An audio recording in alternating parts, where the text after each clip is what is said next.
For 18 years, the people of Israel lived under the heavy hand of King Eglon of Moab. They had been disobedient, and God had given them over to their enemies.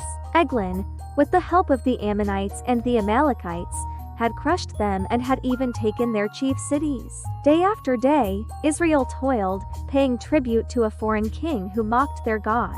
But when their misery grew too great, they cried out to God, and the God raised up a rescuer, Ehud, a Benjamite. Though it was insignificant that he was left-handed, it was apparently an important detail to God. Israel sent Ehud to deliver their tribute to King Eglon.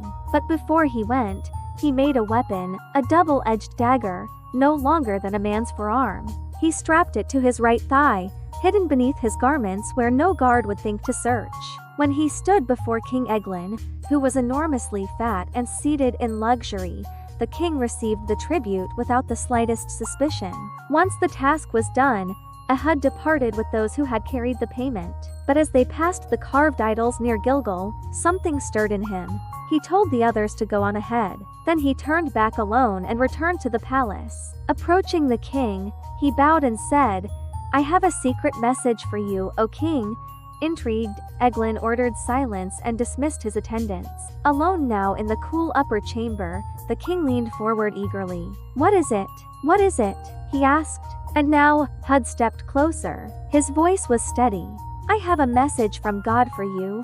The instant the king rose, Ehud's left hand flashed. From his right thigh, he drew the hidden blade and drove it deep into Eglon's belly.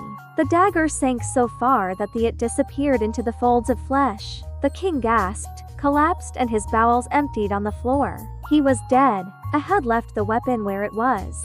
He shut the doors behind him, locked them tight, and slipped away through the passage of the latrine. Time passed. The king's servants returned and found the chamber locked. Embarrassed, they assumed he was relieving himself. They waited and waited.